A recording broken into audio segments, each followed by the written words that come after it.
Allez, nous voici de retour pour cette suite des épisodes des bénévoles. Donc on a sondé en deux pour que vous puissiez avoir la draft, l'épisode sur la draft qui a duré près d'une heure, même plus d'une heure il me semble.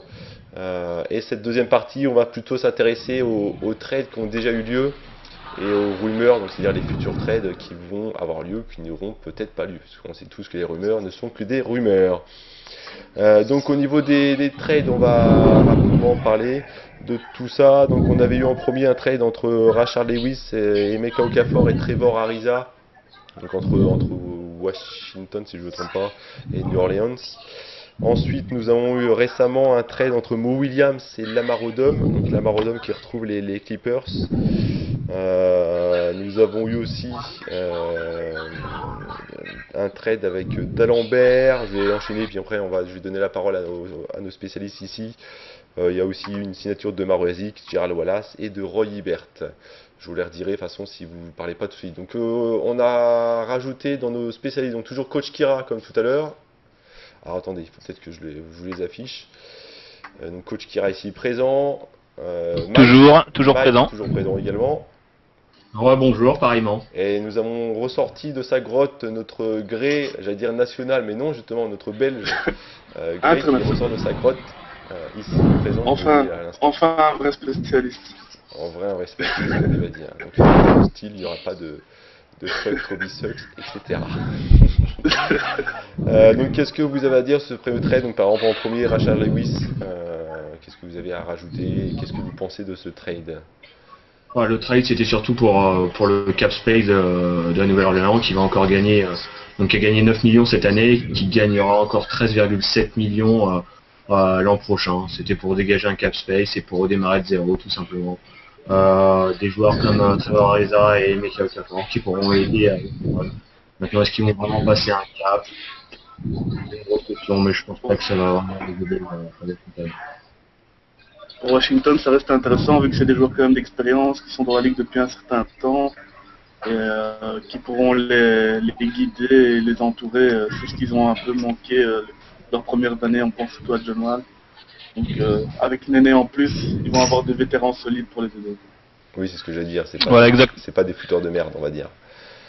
Exactement, oui, deux joueurs d'expérience à Washington. Si on ajoute à ça Brad Beal et notre ami Jean Mur, John Wall, ça peut commencer à faire un effectif sympa du côté des Wizards. Mais après ça, je pense que le vainqueur du trade reste très largement les Hornets, qui dégagent quand même beaucoup de salary cap. Et dans l'optique de la reconstruction maintenant qui s'accélère vraiment avec probablement la re-signature de Gordon, Davis, Rivers, je pense que ça peut vraiment commencer à prendre forme du côté des Hornets. Et voilà, sous 1 à 2 ans, on risque de les revoir dans le haut de tableau à l'ouest. Effectivement, donc vous avez vu que Coach Kira était toujours aussi en forme au niveau des blagues, pour ceux qui étaient là au premier épisode. Et pour ceux qui étaient là en direct, vous avez vu un enchaînement de petits jeux de mots. Jean Mur à ne pas confondre avec son collègue qui évolue aux Kings maintenant, Jean Stomon. Ok. John Salmon. Voilà, ça c'est fait. J'attendais un ambitieux ou quelque chose comme ça, mais j'avais pas ce que... Donc on va enchaîner avec le deuxième trade, il me semble, c'était entre Mo Williams et Lamar Odom. Donc Lamar Odom qui voilà, donc voilà un trade à 3 équipes ou à 4 équipes même justement, puisque je crois que Kaldemir, le trade d'Aldemir faisait partie de ce trade. Donc en fait Dallas qui se sépare de Lamar Odom. Donc c'est tout à fait logique. Je veux dire, c'était un fiasco total des deux côtés. Dallas qui a jamais pu utiliser Odom qui a fait la pire saison de sa carrière de très loin. Donc voilà, il retrouve Los Angeles où il voulait être. Donc voilà, il retrouve non pas les Lakers mais les Clippers, l'équipe de ses débuts. Donc je pense qu'il formera un très beau trident derrière Griffin et Jordan. Mo Williams de son côté qui retrouve également l'équipe de ses débuts à Utah. Alors là, à Utah, il risque peut-être d'y avoir des déplacements, mais il y a déjà Devin Harris, donc ça c'est à voir en tout cas au niveau de l'été chez les Jazz. Donc voilà, je pense que c'est un trade où les deux équipes sont gagnantes. Il y avait quand même énormément de meneurs du côté des Clippers, c'était un peu surchargé. Et Dallas récupère la trade exception, donc évidemment avec le Dom ils n'allaient pas récupérer grand chose. Leur but c'était surtout de le dégager. Et le trade a pris du temps un peu pour se confirmer vu que Mo Williams était pas trop chaud pour aller chez les Jazz. Mais finalement on a su il a exercé son option.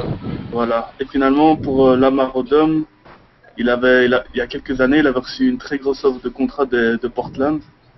Et il avait déclaré qu'il n'était pas capable de jouer là où il n'y avait pas une plage. Donc ça s'est confirmé à Dallas. Et il va pouvoir retrouver la plage aux Clippers, donc peut-être il va retrouver un certain niveau. Ah oui, alors, Pourtant, il y a la plage à Portland, hein. Pas vraiment, quoi. Mais bon, vraiment, la bonne plage, quoi. La bonne plage, la belle plage. En tout cas, dans ses déclarations, a priori, Lamar-Odom a déclaré qu'il était plutôt heureux, hein, je crois, de retourner aux Clippers. De retourner à LA, oui, en effet. Oui, puis Dallas, dans le trade exception, donc il gagne 2,4 millions de dollars, il me semble. Exactement, ouais. Effectivement. Et puis il gagne du cap également dans la signature peut-être de Deron Williams, dont on parlera tout à l'heure. Ouais. Ensuite, troisième trade qui a eu lieu, donc le roi d'Alembert, hein, pour devancer Coach Kira. Le bon roi. Le bon roi d'Alembert, qui a été échangé contre des tours de draft. Bedinger. 14e. Non, Salem d'Alembert et le 14e tour de draft a été échangé contre Milwaukee, et le 12e tour de draft, pardon. Contre le et 12e, John oui. Brockman, Ouais. Sean Livingston et John Lower. Ouais. Il y a un troisième joueur dont j'ai oublié le nom, mais... Donc, pour Brockman, nous- Lawyer, Livingston. Ouais. Je Pour ne nous, savais c'est un pas, il peu... va Donc pour Milwaukee, c'était un très bon trade, vu qu'ils perdent seulement 2 positions, ils ont quand même pu garder le joueur qu'ils voulaient principalement. Ils ont reçu un joueur solide en défense et qui shot quand même bien les lancers francs, et un pivot en NBA, on connaît la valeur d'un pivot en NBA quand on voit les chiffres de contrats proposés ces derniers temps. Et donc Dan Orbert est aussi dans sa dernière année, donc pour moi c'est un bon trade pour eux. Et pour nous, c'était pour avancer de 2 pics. Ouais, ça reste à voir encore par rapport à ce qu'on va faire par la suite, mais c'est pas transcendant. Donc vous aurez remarqué, hein, que Gray est un fan des Houston Rockets, hein. Je l'avais pas précisé, effectivement. Donc quand on dit nous, c'est Houston Rockets. Moi, j'ai pas grand chose à dire sur ce trade. Je vois aussi Milwaukee gagnant sur le court terme. Maintenant, il va falloir donner un peu plus de crédit à ce trade en particulier, voir ce qu'il va en être sur le long terme. Pour l'instant, je vois les Bucks gagnants. Voilà, juste à savoir également sur les 3 joueurs donc que récupère Houston, combien feront réellement partie de l'effectif l'année prochaine. John Lawyer avait montré des bonnes choses en début de saison. Brockman, bon lui je pense qu'à mon avis sa carrière en NBA est plus ou moins terminée. Quant à Sean Livingston, bah, c'est l'éternel prospect, voilà, ex-4e choix de draft, carrière gâchée par les blessures, qui était bien revenu. Donc je pense que lui peut devenir un bon backup chez les Rockets, donc à voir qui sera conservé. Ouais. Le problème, c'est toujours des joueurs du même style et des mêmes positions, donc il faudra vraiment faire un move très rapidement. Et c'est pas Moi, la de toute façon, signature c'est le de... but de Houston. Hein. Pardon? Je pense que c'est le but de Houston de faire un move assez rapidement. Ouais, mais pour l'instant, on n'a pas été capable. Le but, c'était de faire un move à la draft et on n'a pas été capable de faire. Ouais, c'est sûr. Il y a dû y avoir des propositions qu'on n'a pas eues sûrement, mais notamment, Ouais, on verra plus En tard. fait, tout était bloqué. Tout était bloqué au début quand les Cavs n'ont pas fait avec le trade de draft pick n'a pas été fait, ça a bloqué tout le reste par la suite. Et j'ai l'impression que ça a un peu paralysé tous les moves de trade. Et c'est pour ça qu'on en a vu presque aucun par la suite dans la série. Donc c'est vrai qu'on s'attendait à beaucoup de trades à la draft, hein. Finalement on n'a rien eu, donc peut-être qu'ils arriveront plus tard, comme vous l'avez dit. Ensuite il y a eu la signature d'Omer Azik à Houston justement. Alors le contrat, vous allez le préciser, mais après j'ai sous les yeux 25 millions de dollars pour 3 ans. Ouais, c'est ça. Avec 15 sur la dernière à peu près. Avec 15 millions lors de la 3e saison en effet. Et justement, c'est ce contrat qui est directement imputé par le nouveau collective bargaining agreement, donc qui a été signé à la fin du lockout, et donc qui permet à une équipe de signer pour un ancien 2e tour de draft en 2e année, signer un joueur donc pour la mid-level exception pendant 2 ans, puis après ça d'offrir le contrat max s'il le souhaite. Donc le contrat sera de 14,9 millions pour la 3e année. Et c'est un mouvement qui devrait justement empêcher les Bulls de re-signer Azik, puisqu'il serait complètement à ce moment-là dans la luxury tax pour la 3e année, avec déjà les contrats lucratifs de Derrick Rose, Boozer, Noah. Surtout si en plus ils gardent Lew Holding ou Taj Gibson, ça risque d'être impossible pour les Bulls de conserver. Donc voilà, le contrat sera signé le 11 juillet à l'ouverture du marché. Puis les Bulls auront 3 jours pour décider s'ils le gardent ou pas, mais en tout cas, bon, très probablement Azik à Houston. Ouais. Ouais, c'est très peu probable que les Bulls s'alignent, parce que s'ils s'alignent, ils gaspilleraient entre 44 et 46 millions sur 3 joueurs, ce qui serait Rose, Noah et Asik, et ça on peut pas envisager qu'ils le fassent, quoi. Donc moi je suis un peu dégoûté par cette proposition de contrat. C'est un joueur qui a des mains carrées, il sait pas shooter les lancers francs. Ok, il est solide en défense, il fait des blocs, mais je veux dire, je peux 3 trouver points de des moyenne joueurs l'an comme ça en dernier. Europe aussi. Voilà, donc Je pense je veux dire, pas c'est que. comme j'aurais préféré Tyler Zeller, quoi. Donc à ce niveau-là, voilà, quoi. Ouais, objectivement, je pense que c'est impossible que les Bulls matchent l'offre. Hein. À partir du 14, donc du 14 juillet, parce qu'ils ont 3 jours pour matcher l'offre, je pense qu'il y aura mais ce qui bloque encore une fois les Bulls, pour moi, c'est Carlos Boozer. C'est un contrat trop lucratif et ça leur flingue le salary cap. Ok, donc ensuite on a eu la grosse signature, on va dire, de Gerald Wallace à Brooklyn Nets pour un salaire de 40 millions de dollars sur 4 ans, soit 10 millions par an. Sur 4 ans. A priori c'était attendu, et a priori ça sera pas la Voilà, seule signature des Brooklyn Nets de ce que j'ai suivi. Est-ce que vous êtes d'accord avec ça? En effet, Ouais. j'ai Gérald Wallace qui avait opt-out de son contrat pour signer un contrat de longue durée, donc voilà, il re-signe pour 4 ans. Voilà, Gérald Wallace qui était All-Star il y a 2 ans, toujours un excellent défenseur. Donc voilà, si l'équipe de Brooklyn arrive à conserver Deron Williams et à faire venir l'un ou l'autre gros poisson, puisque entre les rumeurs de Dwight Howard, celle de Joe Johnson, ça peut devenir quelque chose de sympa du côté des Nets. Effectivement. Ouais, moi je n'ai rien. Bref, donc c'est une signature un peu qu'ils étaient presque obligés de faire, vu que C'est ce que j'allais je veux dire. dire derrière ils ont presque plus rien, donc s'ils n'auraient pas signé, ça voulait dire qu'ils ont lâché leur 6e pick pour du vent, donc ça aurait été un peu compliqué à assumer derrière, donc mais personnellement je trouve que c'est un peu surpayé, pas obligé, on va dire. Et par contre par rapport aux Nets, ils font un peu il y a un joueur dont ils sont très intéressés, c'est Mirza Teletovic. Donc pour ceux qui suivent un peu l'Euroleague, c'est un joueur très très très bon. Je pense il marquait même plus que par exemple Batum ou quelque chose comme ça. Personnellement, je l'avais vu jouer en Belgique et c'est un joueur vraiment très très bon, et donc ce serait intéressant aussi de voir ce qu'il prend à ce niveau-là. Tu peux, Ouais, nous Mirza rappeler, Vas-y, Raptor, je t'en prie. tu peux nous rappeler son nom, parce qu'on n'a pas forcément bien entendu. Mirza Teletovic. Ok, merci. Il joue à Tau Vitoria pendant pas mal d'années maintenant. Et c'est un joueur vraiment Ouais, un des meilleurs joueurs de Euroleague depuis pas mal d'années. Donc, voilà. Pour moi, c'est un tueur, tout simplement.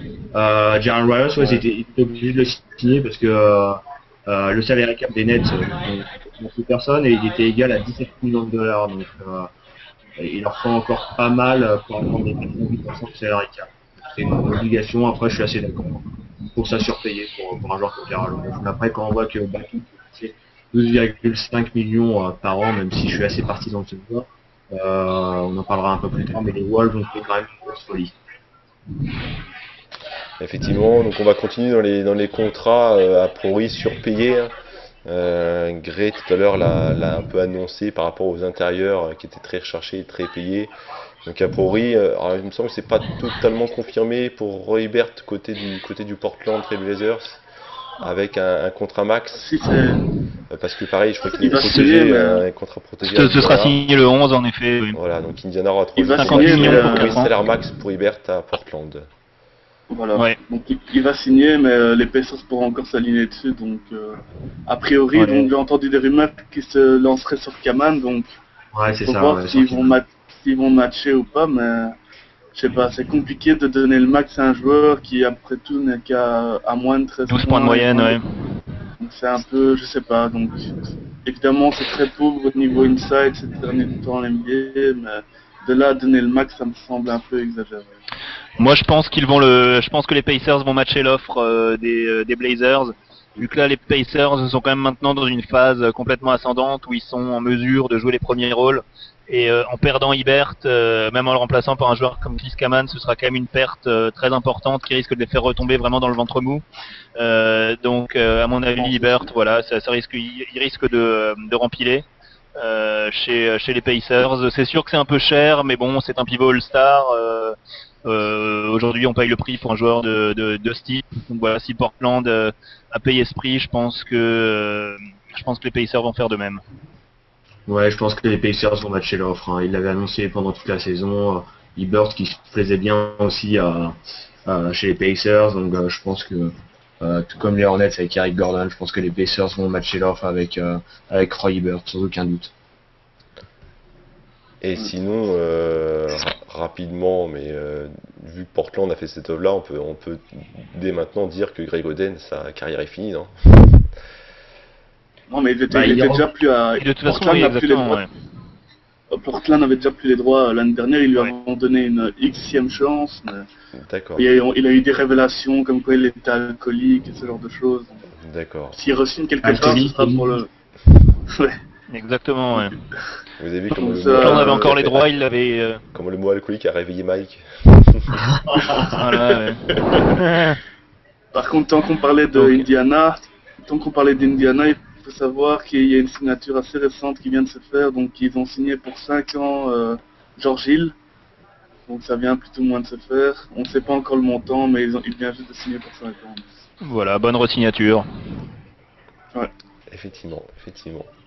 Donc après au niveau des trades, on a fait le tour, en sachant que c'est pas totalement, en plus Il y a c'est pas encore totalement Minnesota. Bah, le marché ils n'est pas sont- encore officiellement ouvert de toute façon. Le marché s'ouvrira officiellement le 11, donc pour l'instant, les joueurs peuvent avoir des accords verbaux. Voilà exactement. Des accords verbaux, mais on aura toutes les informations, tous les détails le 11, et puis après ça le 14, donc pour les joueurs étant agents libres restrictifs. Voilà exactement. Donc après on va s'intéresser tout de suite aux rumeurs, donc en sachant que vous inquiétez pas pour tout ce qui est trade, on refera des épisodes des bénévoles pour discuter de tous ces trades, et en sachant que de toute façon vous aurez toutes ces infos sur le site et forum basketevolution.com. Donc au niveau des rumeurs, il y en a beaucoup de bons agents libres cet été. Donc je vais en citer quelques-uns: Nico Batum, Eric Gordon, Steve Nash, Brandon Roy qui devrait faire son retour, Deron Williams, et côté français on pourrait penser à Turiaf et Boris Dio. Mais également Yann Maimi, il m'a dit, même s'il n'est pas agent Maimi libre, également, il me ouais. semble qu'il a annoncé qu'il quittait Dallas, Miami agent libre.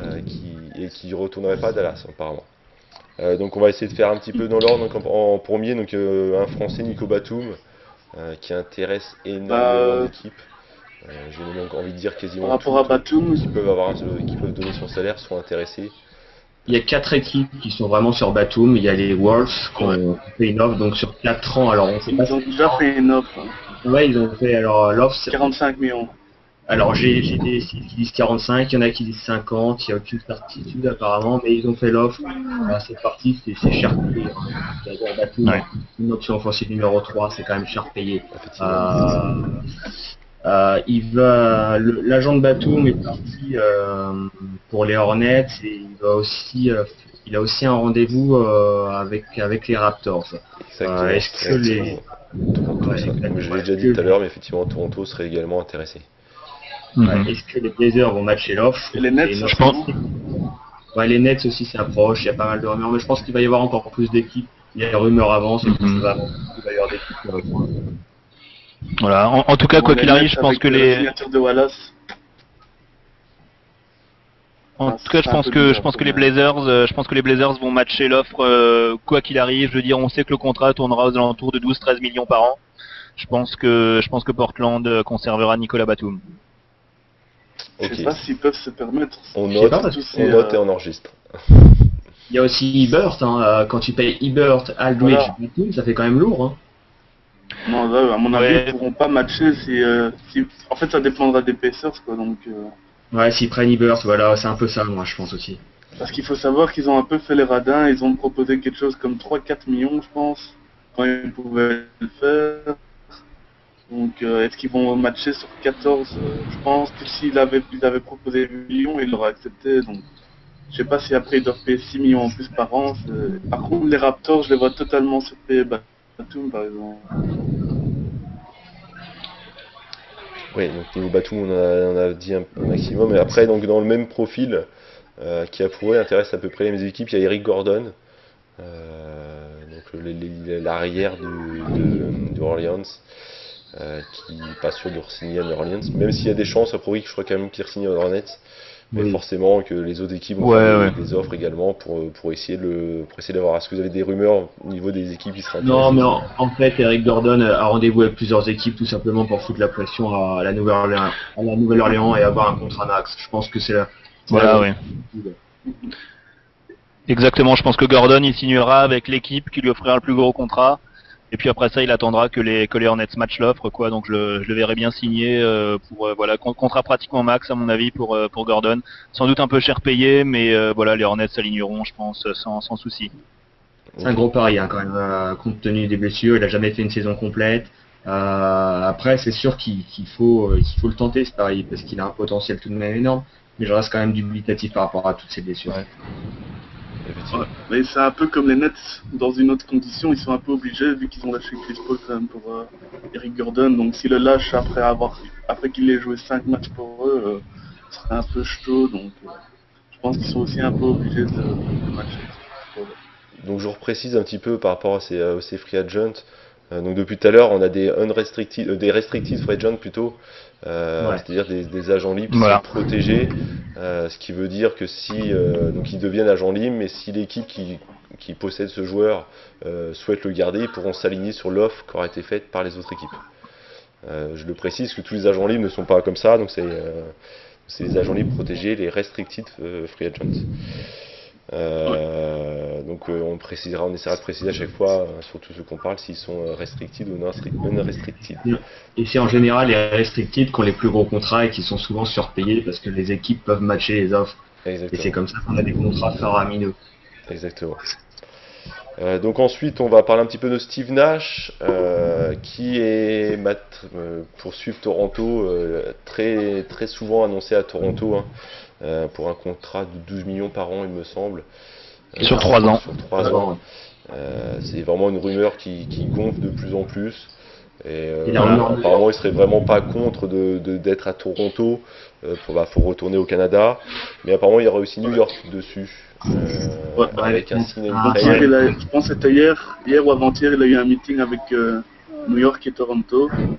Donc il faut voir. Mais apparemment, il y avait des rumeurs qui disaient que Toronto lui avait proposé 36 millions sur 3 ans. Sur 3 ans, Apparemment, ouais. cette rumeur, ça vient d'un journaliste qui a lancé cette rumeur comme ça, mais qui n'avait pas vraiment de fondement. Donc il n'a pas encore une offre concrète, mais ça pourrait s'avérer être juste finalement. Enfin, apparemment, il y aurait Ouais, donc, des contacts avancés. Donc ouais, Nash, apparemment Phoenix avait proposé 20 millions sur 2 ans. On a entendu un peu parler de lui également avec Miami et Chicago, pourquoi pas, mais à ce moment-là, ce serait avec des contrats, soit contrats vétérans, soit mid-level exception. Mid-level. Donc là, ce serait vraiment un choix à faire pour lui, soit de toucher un gros salaire dans une équipe de milieu, voire bas de tableau, soit toucher un salaire moindre chez un contender. En tout cas, voilà, à Toronto, c'est la grosse rumeur en ce moment. Steve Nash qui déchaîne les foules à chacune de ses apparitions à l'Air Canada Center. Donc c'est sûr que sur le plan de la communication marketing, avoir Steve Nash de retour au pays, ce serait formidable pour les Raptors. Sur le plan du jeu, après ça, c'est sûr que les Raptors, c'est quand même une équipe qui est encore en reconstruction. Voir Steve Nash dans une équipe comme celle-là, bon, il les ferait bien sûr progresser. Mais de là à faire passer les Raptors à une équipe jouant ne serait-ce que le milieu de tableau à l'Est, c'est encore un peu juste. Ouais, Pour moi, ça resterait un bon move, vu que j'ai entendu pas mal de choses à ce niveau-là, mais donc Toronto, ils n'ont plus vraiment de raison de s'exciter depuis 9 ans. Depuis Vince Carter, ils n'ont plus rien, donc avoir quelque chose dont ils peuvent vraiment se retourner et aller à la salle, ce serait quand même beau pour eux, et ça pourrait même attirer 2-3 autres joueurs, et aussi permettre de trader Calderon, vu qu'il est en dernière année de contrat, 10 millions. Donc ça peut rester intéressant, même si compétitivement ça va pas forcément être transcendant. Au niveau des fans, ça peut changer du tout au tout. Ouais, je suis assez d'accord avec Graham, ça dépendra juste de son niveau de jeu sur les 2-3 ans. Nash, s'il est capable de jouer qu'un an, pour moi c'est pas un bon trade. Moi, ce que je trouve incompréhensible, c'est qu'il y a des rumeurs d'amnesty sur José Calderon. Il peut aller dans un trade assez facilement, quoi. Amnesty, un joueur comme José Calderon qui a une bonne situation sur les meilleurs passeurs. Voilà, c'est assez bizarre la réaction de Toronto de vouloir amnestier un joueur comme ça. Ouais, mais c'est un move de losing team, quoi. Hein. Toujours des moves comme au Cavs. Je veux dire, ce genre de move, c'est pas les Lakers qui vont le faire, quoi, donc c'est assez récurrent et c'est pour ça qu'ils sont en bas de tableau. Il y a les Lakers justement qui seraient sur Calderon dans ces cas-là pour le récupérer si jamais il était. Pour rejoindre il était Gasol. libre. Ouais, mais Ouais, je sur pense une que voilà, Calderon, exactement, ouais. pour moi, Calderon, c'est juste des rumeurs hein, de fans qui veulent récupérer. Ouais, bah, Nash, pour l'instant quoi. ici, il y a encore rien de spécial. Hein, aucune décision ne sera prise, en tout cas avant que si Nash ne vient pas. En tout cas, je pense pas qu'il y aura ce genre de déplacement, quoi. Mais en tout cas, une chose est sûre, c'est que voilà, si Steve Nash vient, je pense qu'en maillot camouflage, ce serait très saillant sur le plan esthétique. Ah, c'est sûr que sur le plan marketing, ils vendront plein de maillots camouflage. Ouais, c'est sûr. Ouais. Ils arriveront à en vendre 2. Donc on va passer à Brandon Roy. Brandon Roy qui pourrait a priori faire son retour hein, après une année loin des terrains hein, pour se soigner au niveau des genoux, encore une fois il me semble. Il aurait annoncé qu'il voudrait faire son retour et bien entendu bah, il y a plein d'équipes qui seraient intéressées hein, par un joueur de ce calibre bien entendu. Donc est-ce que vous avez des infos un peu plus solides au niveau des équipes vraiment intéressées? Ça lui permettrait de se faire payer 2 fois déjà. Donc mais ce qui est intéressant dans son cas, c'est qu'il a été amnistié donc par les Blazers, donc on restera dans ce système-là et ce sera l'équipe qui mettra le plus qui récupérera une partie de son contrat. Une partie de son contrat, ouais. Donc, mais qui sera pas inclus dans le salary cap par contre. Voilà. Donc, mais ce qui est intéressant, donc il a fait des workouts dans pas mal d'équipes et apparemment il a l'air pas mal. Donc c'est bien sûr plus la même chose que quand il était à son top à Portland, mais apparemment il bougerait bien, il serait de nouveau pas mal. Mais encore une fois, son truc au genou, c'est quelque chose qui se voit surtout sur l'usure, donc pour moi ça reste à voir, mais Minnesota est très présent. Ouais, Minnesota, bah, j'ai l'impression que Minnesota est surtout dans tous les coups. Hein. Effectivement, vous remarquerez qu'il y a des équipes ouais, comme Minnesota, Toronto, New Jersey, Houston. Les équipes qui ont du cap, quoi. Il y en a plus beaucoup. Effectivement. En sachant que Brandon Roy, vous pensez pas qu'il pourrait plutôt privilégier justement une équipe de contender au titre plutôt qu'une équipe Chicago. bas level qui va lui proposer un gros contrat? Bah ouais, mais peut-être. Base, hein. C'est là le problème. Ouais, mais que vaut Brandon Roy en termes salarial? On a vu quand même dernièrement que les joueurs revenant de blessures comme ça, de type T-Mac, de type Michael Redd, voilà, c'est quand même plus, c'est quand même plus les All-Stars qu'ils étaient au top de leur forme, quoi. Hein, ouais. Donc Brandon Roy, voilà, s'il nous fait une Rip Hamilton cette année, voilà un joueur qui tourne, même quand il était revenu à Portland l'année dernière, les quelques matchs, il tournait plus qu'à 8 points de moyenne. C'est plus le All-Star et le franchise player qu'il était par le passé, quoi. Donc à voir. Effectivement. Ouais. Vu que tu en as parlé vite fait, Tracy McGrady, du coup, je crois qu'il pareil, il est agent libre, il me semble. Ouais, mais il n'y a pas trop. Lui, il attendra la bonne opportunité. Voilà, il va attendre. Ouais, il va aller à Daisu en Chine. J'espère qu'il signe à Miami, mais. Ouais, il signera dans une équipe comme ça, ouais. Ouais. À Miami, ça peut être pas mal, effectivement.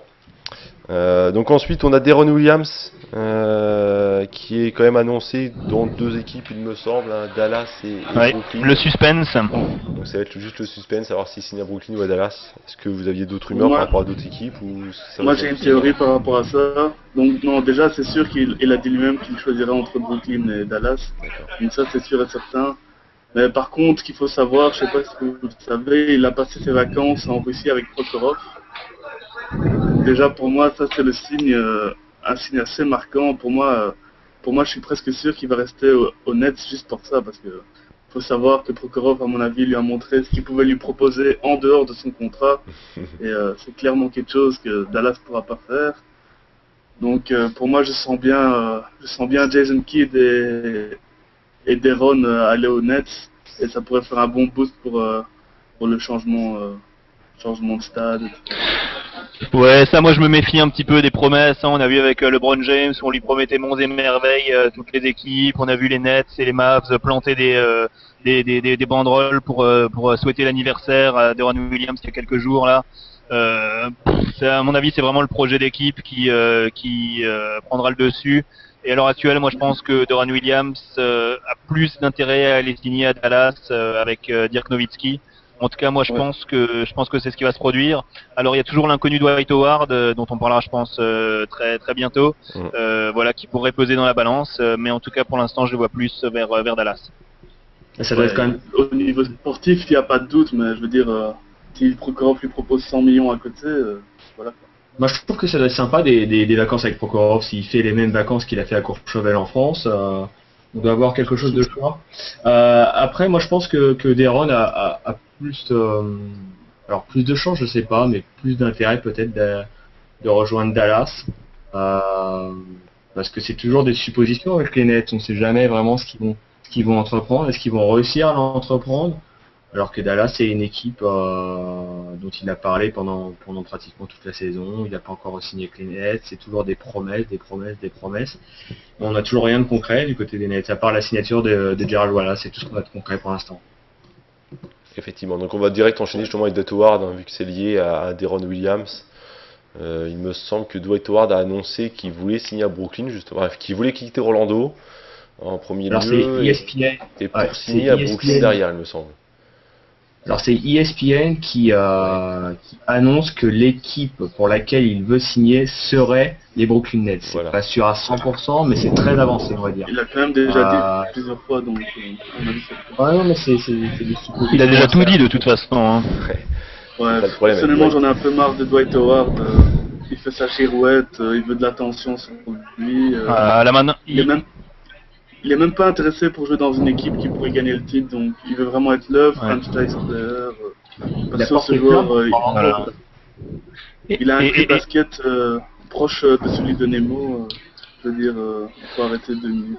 Et là, il parle de porter plainte contre Orlando puisqu'il aurait subi des Exactement. pressions pour lui faire exercer son option, donc justement son opt-in option pour la saison prochaine, puisqu'il est encore sous contrat avec Orlando. Donc là, ça devient, enfin, c'est un peu un cirque indescriptible là ce qui se passe avec Dwight Howard. Vivement que ça se termine. Mais en tout cas, je pense qu'il est temps qu'il se reconcentre vraiment sur le basket, puisque bon, il est quand même toujours, ça, je pense, c'est incontestable, le meilleur pivot du monde. Mais il faudrait vraiment qu'il se reconcentre sur le terrain. Non, mais là, il a rejeté, il a dit que c'était pas vrai, qu'il avait accusé le Magic. D'ailleurs, il dit qu'il est très fatigué des médias qui citent pas leurs sources et qui racontent n'importe quoi. Donc, a priori, cette histoire d'accuser le Magic, ce serait pas vrai. Oui, comme c'est pas lui qui a demandé de virer l'ancien coach du Magic, comme c'est pas lui, etc. Von Gundy, ouais. Ça, c'est vrai. Il dit beaucoup de choses et son contraire, donc toujours un peu délicat avec Howard. Hein. Ouais, donc je crois qu'on est tous d'accord qu'il est temps qu'il signe dans une équipe et qu'on arrête d'en parler tout le temps par rapport à toutes ces histoires. On a eu les feux de l'amour avec Chris Paul, cette année on va avoir les feux de l'amour avec Dwight Howard. C'est cela. Voilà. Euh, Dallas.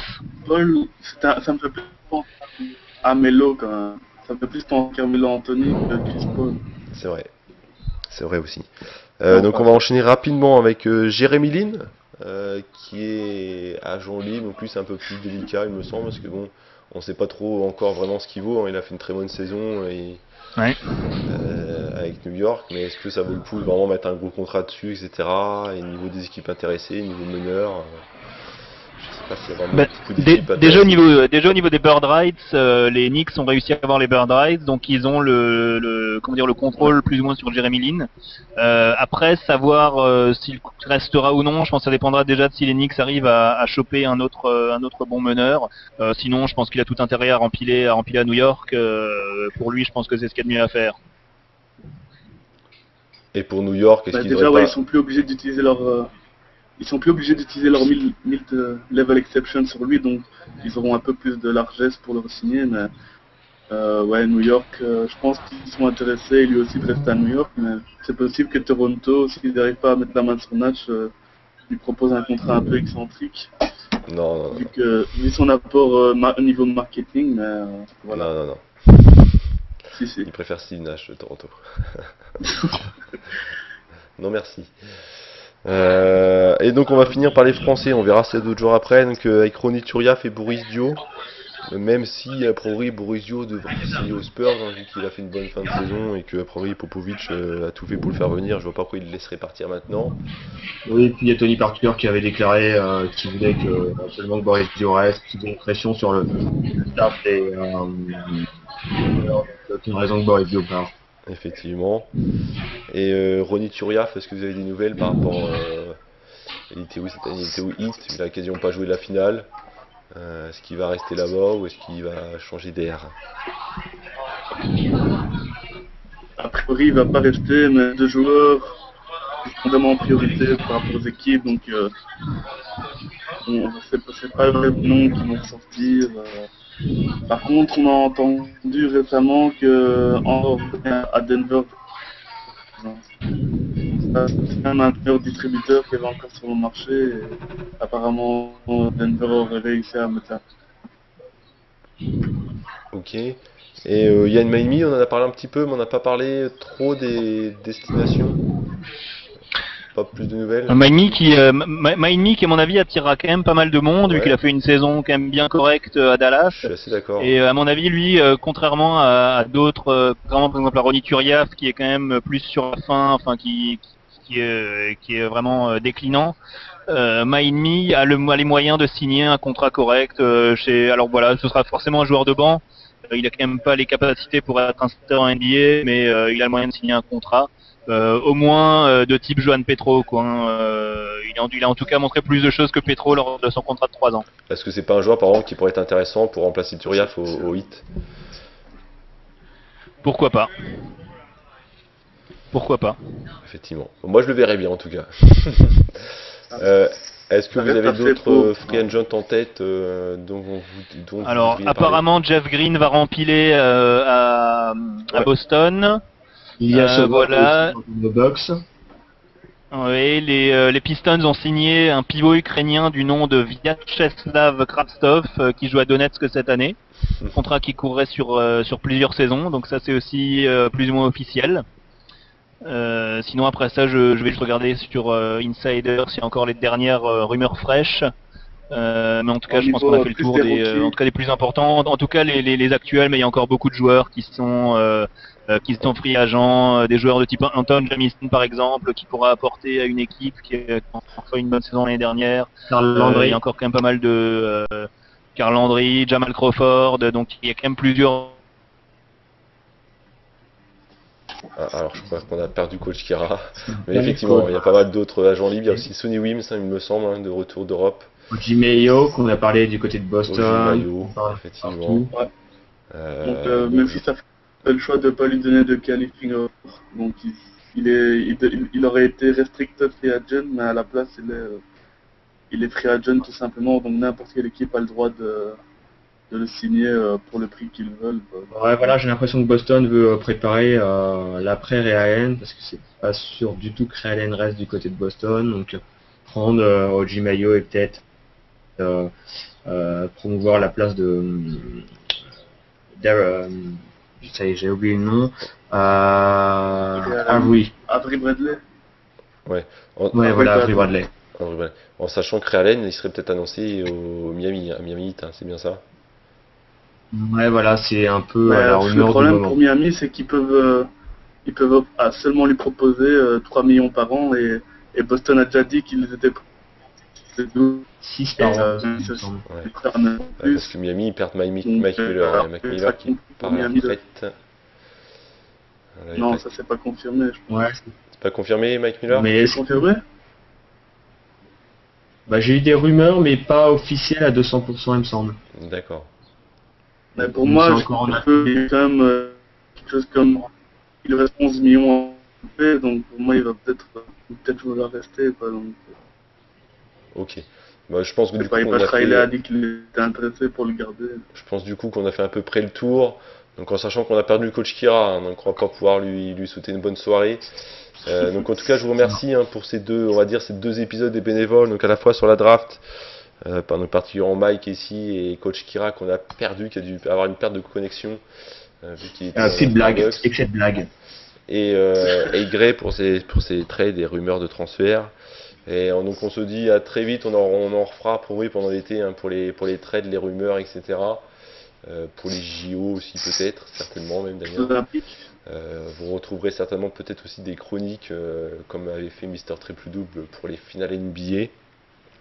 Je vous rappelle également qu'aujourd'hui a été lancé un concours en association avec Under Armour de concept création, c'est-à-dire des créations de textes, de photos, on va dire d'images ou de vidéos Et les lots à gagner seront des bas et des hauts survêtements Under Armour et des baskets.